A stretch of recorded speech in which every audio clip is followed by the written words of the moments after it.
Good afternoon to you. Jason here, Birchfield Family Farm, Oxford, Ohio. Grass-fed Red Devon cattle, St. Croix sheep, laying hens, meat birds, maple syrup, honey. We're into a little bit of everything here. I got a good word for you today. This comes from 1 John chapter 2. Do not love the world or anything in the world. If anyone loves the world, the love of the Father is not in him. For everything in the world, the cravings of sinful man, the lust of his eyes, and the boasting of what he has and does comes not from the Father, but from the world. The world and its desires pass away, but the man who does the will of God lives forever. Okay, a little bit of drizzle, rain coming down here today, this afternoon. We had 2.6 inches of rain yesterday. Could not believe that. You know, we're high 60s here this afternoon, and we got a pretty stiff wind coming out of the west. I can't believe I'm saying this for mid-August in Ohio, but it's actually a little bit chilly. I've been promising you guys a recap video of our lambing season, going over the things that we learned, and I'm going to deliver on that today. Let's do that. Let's go over that. We got all kinds of stuff in this barn here. We are working on a water filtration system to go in our tanks. They're three big 60-gallon barrels that we're using. We're trying to filter out high nitrate water. And I don't know if we're going to be successful, but grinding up some biochar there, the kids and I, if you ever need to do that, we've got a garbage disposal there, rig job set up, but I tell you, it's doing it, and it's working great. We were crushing that stuff by hand, and that's for the birds. Anyway, sand, using gravel, coarse sand, fine sand, and some biochar to filter that water. So we'll keep you posted on that. Maybe another video there if it works out. Let's take a look here what we got going on in the paddocks and talk some sheep. Okay, looks like we're gonna have this little talk in the rain here. More rain. I'm not gonna complain about the rain by any means with that early summer season we had. Let's get these guys moved here, get them on some fresh grass. I did actually put out, even though we've got plenty of forage even left in this paddock here, I did go ahead and put out some hay today because I notice some of those pats are a little runnier. Just a touch of scouring on a few of the sheep there. And so, you know, you get this real green, lush grass in combination with high moisture here, lots of rain. And you see a little bit of runnier manure, higher protein.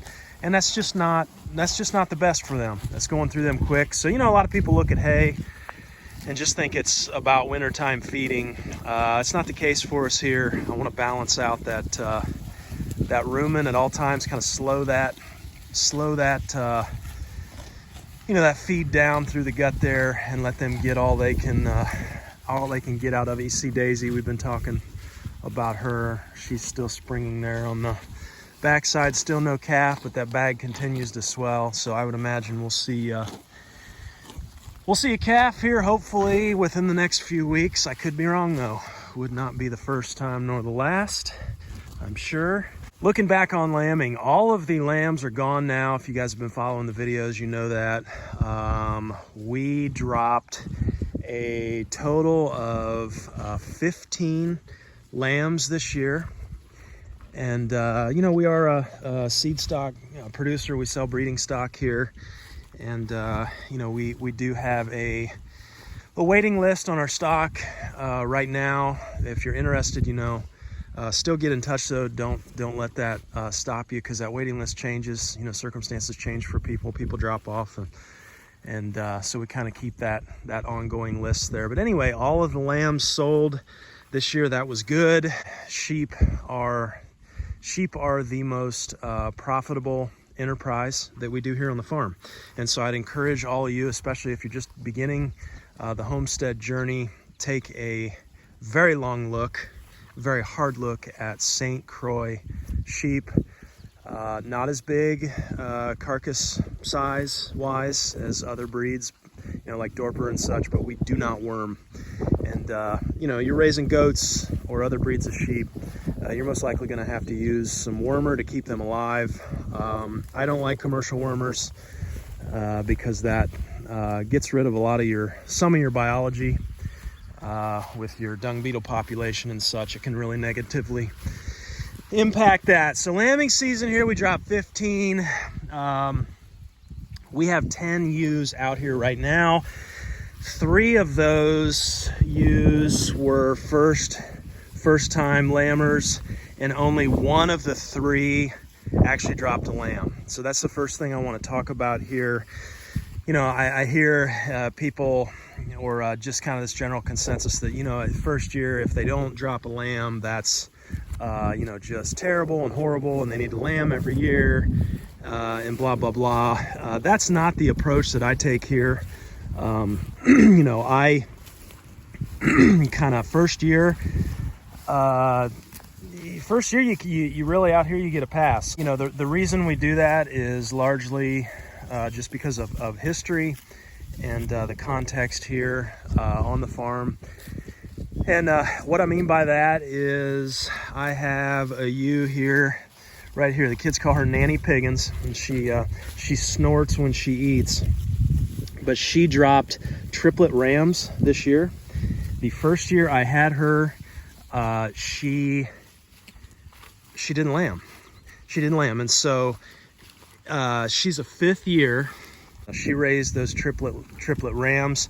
All together combined, they were 101.6 pounds in 90 days. We weighed them it was actually 89 days.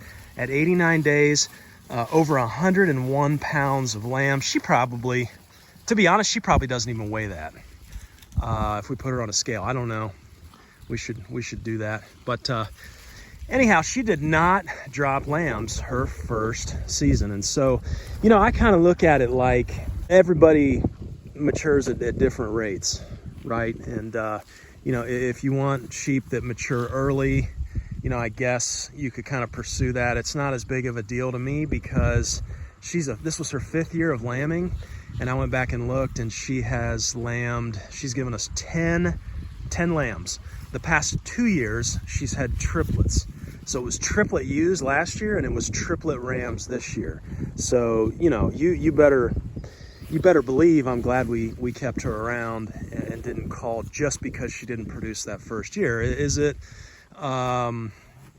it's not like I celebrate when they don't drop a lamb the first year, but again, especially with our all grass fed program here, I think it's kind of like hooves. Hooves don't grow as quick if you're feeding all grass and not grain. And they're just, if you're all grass, they can be slower to mature, I feel like. And our cattle can be the same way, especially on more of the smaller, the heritage breeds.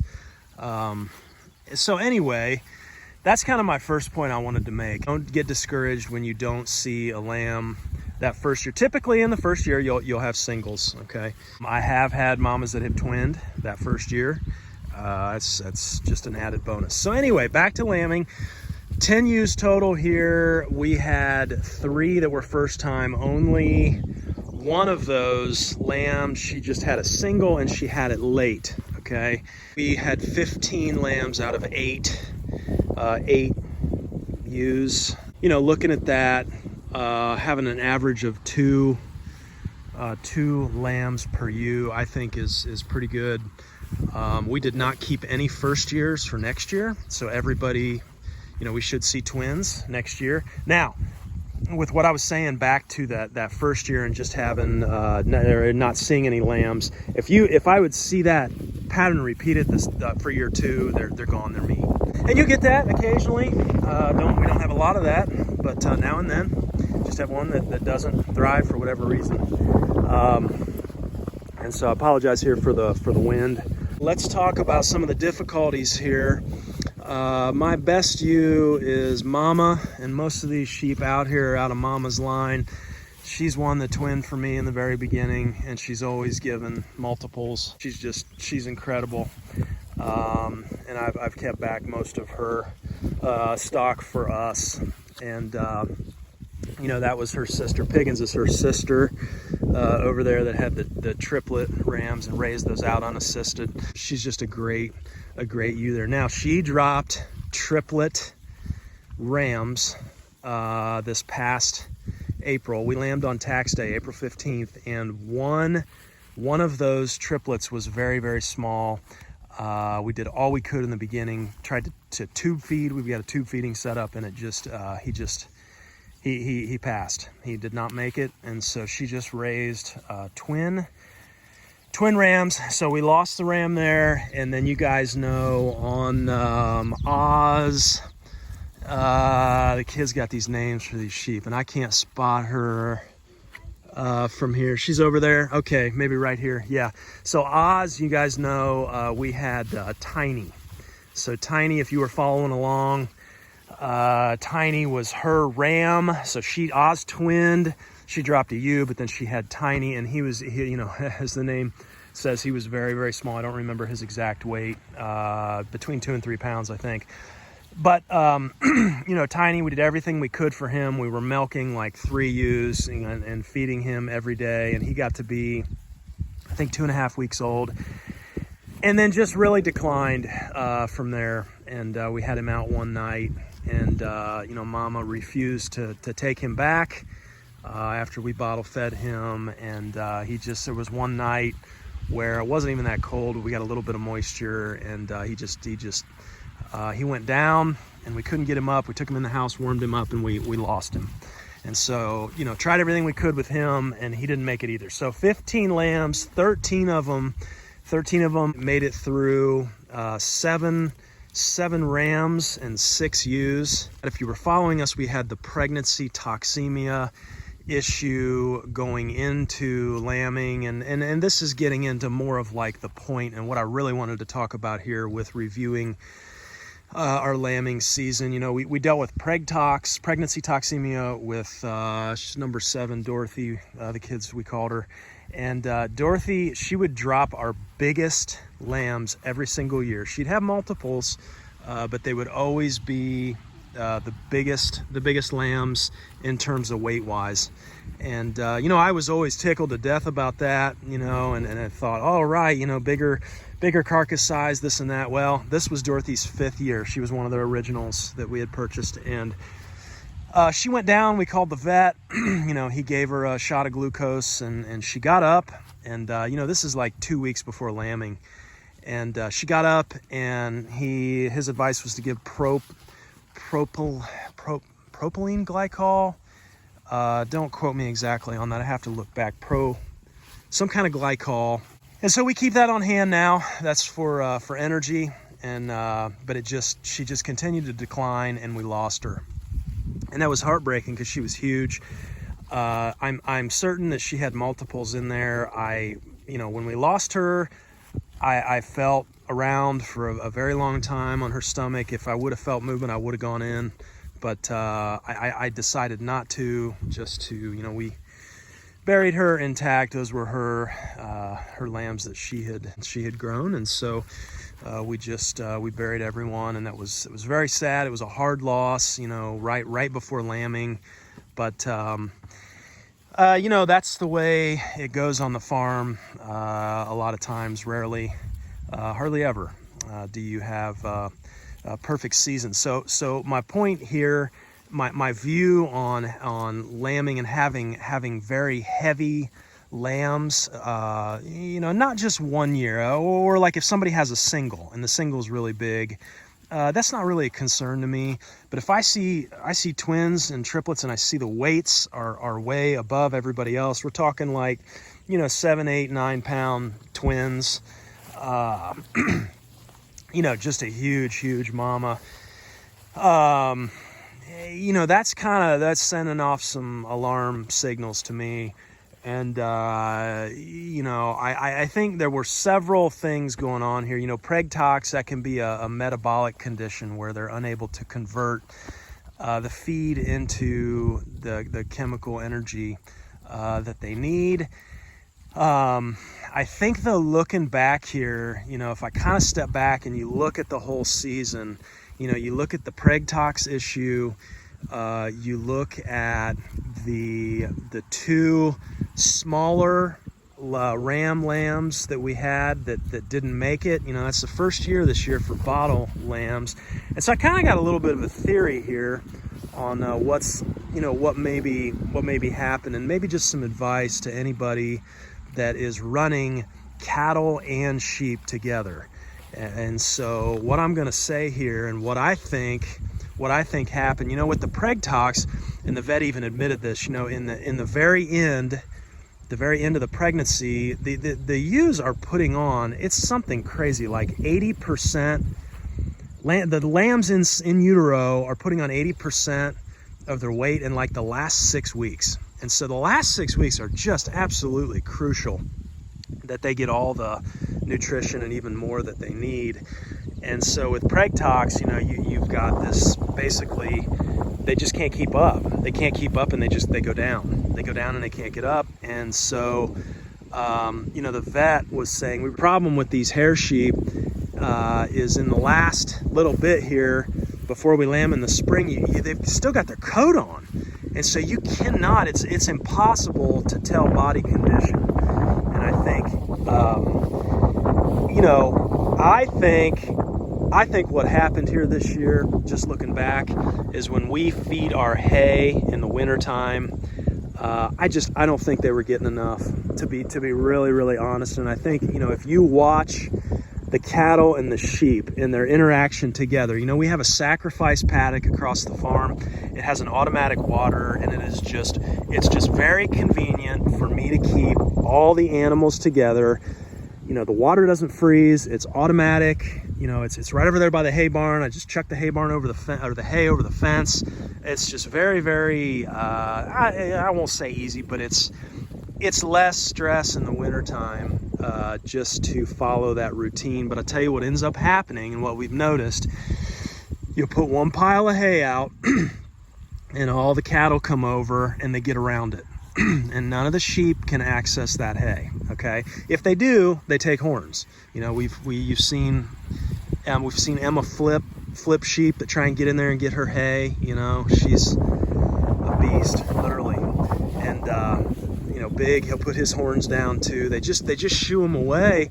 And so, you know, you know, when we see that, we notice that, we knew that was going on. So we'll split, you know, we'll bring a pile out for the cattle. Okay, they all get that. Okay, well, now you think, well, you put one more pile out for the sheep will peel off, and, you know, everything should be good, right? Well, no. What happens is the cattle, they'll split their herd, they'll split in two. And now they're controlling both piles of hay. And so they'll continue to do that and to peel off, no matter how many piles of hay you put out, they'll peel off until each one of them has their own pile of hay. And so at that point, you know, maybe the sheep can kind of access from the opposite side, and the cattle will be settled down enough to where they'll let the sheep kind of come in. If it's just them and some sheep sharing a pile, that typically works. But, you know, it's a pretty unique time of the year too, because, you know, we're lambing on tax day. So it's like that February and March time frame. You know, we're sick and tired of putting hay out, and we've been doing it all winter. But that's right when you don't have any grass. So they're really not getting any grass, and they've got to have that hay. And you know, even we make some silage, you know, some small scale silage in barrels, and that's worked really well. I like putting that out. That gives them a little shot of protein. You know, when the cow pats start to stack up, they need more protein, and so you can kind of put that silage out, and the sheep love that, you know. So anyhow, I say all that to say, you know, what we've had to do is every single day, then it becomes about putting multiple piles of hay out. And what ends up happening is you put that first pile out, the cattle all get the first pile. Second pile, they peel off and they split in half, and they just keep dividing to where they're conquering each hay pile just because they're bigger. And then what will end up happening is by that time, you've got some cows on the front, the first pile, that have pretty much finished up, and they'll come around to the one you've just put out, right? And so So I think, going forward, here's a big lesson, here's a big takeaway. 2 months before lambing, so we're talking mid-February, I'm peeling the sheep completely off, okay? I'm peeling them completely off. We have an automatic water over there, and I'm gonna keep them over there in a net, and we're gonna feed out hay separately to sheep. Just a couple of other common questions too that I think I would have if I was watching this video and somebody else was doing it. It's like, well, what about the quality of your hay, right? Maybe your hay quality is not the greatest. And no, we have very high quality hay. It's made right here on the farm, and it's a great field in the back. Lots of clover and good stuff. So hay quality is not an issue. And then the other question would be, well, why don't you lamb later on in the season? And that kind of has, we talk about context, but that kind of has, there's a lot there as to how we've come up with this time of the year being best for us. We dealt with an issue a few years back with high nitrates, and had a storm roll through with a lot of rain mid-July, and just kind of determined it would be better if lambs were a little bit older when we got into the drier season of the year, especially with just the pop-up storms. When we get real dry and then go to real wet, that can be a bit of an issue sometimes. Also, it's just it's scheduling. I want lambs sold and picked up and out of here by the time school starts. So, having them 90 days old about mid-July typically gives people a few additional weeks, and so we're really kind of cleared out of lambs and selling lambs by early August, and that's the goal. So, a couple different reasons for that. You start thinking through this, and you so much of farming we've talked about is about context, right? And our particular context here, running sheep and cattle together, creates a bit of a unique challenge. I know there are lots of folks that do it, but with our context here and needing to feed hay, like we do through the winter, it's just important that those sheep, they have enough. And so, we're asked by folks, well, why don't you just build a hay, a bunk, not a bunk, but a feeder, have some feeders out there and this and that. You can't do that. You fill it, and then the cattle will completely take it over. Sheep will never eat. They'll never eat. Strategy for next year is 8 weeks prior to lambing, before we hit that 6 weeks to lambing mark. Now, granted, sheep need to be having nutrition all winter, and we'll do the multiple piles, and I think we can keep up that way. But 2 months beforehand, peeling them off, haying separately, I think that is the best approach for us in our context here. Having another automatic water that's heated, that is a luxury. And we can do that. And so in addition to that, I think about things like, well, can we make a little more silage? We just use high protein grass clippings. You can do that with a 5-gallon bucket. Pack them in a bucket, make sure the bucket has a rubber ring, and you want to create an anaerobic environment, and that grass will ferment after about 30 days. And then I'm thinking about looking out here. What else could we do with cool season cover crops? Could we do something with rye, cereal rye, or some of the stuff that grows over the winter, maybe like we talk about Dave Brandt, but an Austrian field pea, like a pea that's fixing nitrogen. Plant a mix, maybe a rye, peas, some hairy vetch, maybe some radish. Going that route and getting something just so we can pull them off and maybe put them on a paddock that has some fresh stuff. But this is gonna be way before we see that grass explosion, because that's what we're trying to do with lambing. We want lambs to hit the ground just prior to when we see that grass explosion. You can do 3 lamb crops with St. Croix in 2 years. You can do that, but you're running them hard, and I don't dare try on all grass fed sheep. I'm not trying to lamb, you know, in November through February or even March. That's a disaster, you know. You're just asking for it, in my opinion, if you're all grass fed. Plus, you know, having 3 crops in 2 years, that's just, you're running them awful hard. We don't need to do that. I feel like we had a good season. Every year, though, we have things that don't go right. They don't go as planned. And that's just farming. That's just the way it is. I don't care how good a ground you got or how good of animals or stock. I mean, you're always going to have things that are less than ideal. You do all you can out here and you learn. I think the most important thing is to learn, and that's why I find you know, these farming channels and this content that's put out, I find it so valuable. At least when it's real world type of situations and experience. You know, we talk, context is different in different places, I get that, but you know, here all grass fed, trying to do it. Margins are thin, especially in the winter time. You know, it's not like you want these them to be short on nutrition, or it's just that we had to live that and learn, unfortunately. And so you better believe going out from here, I will absolutely have my eye on every pregnant ewe and making sure that they get enough. You know, the other challenging thing, you say, well, why don't you just, you know, it's 3% of body weight. You know, we've got a good idea what body weight is. Just put out that much hay and you're good. Well, you know, I wish it was that easy with keeping sheep and cattle together. You know, unfortunately, cattle, especially with running two intact, full-grown bulls, you know, you want to know where the term bullying comes from.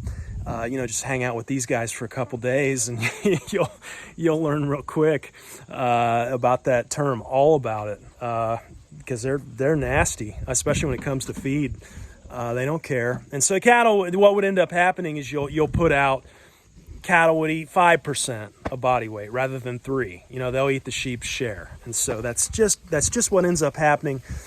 So, you know, my strategy from here, you know, multiple piles, making sure everybody gets enough up into that 8 week prior to lambing. And then once we get into that time, it's like red alert, right, this year.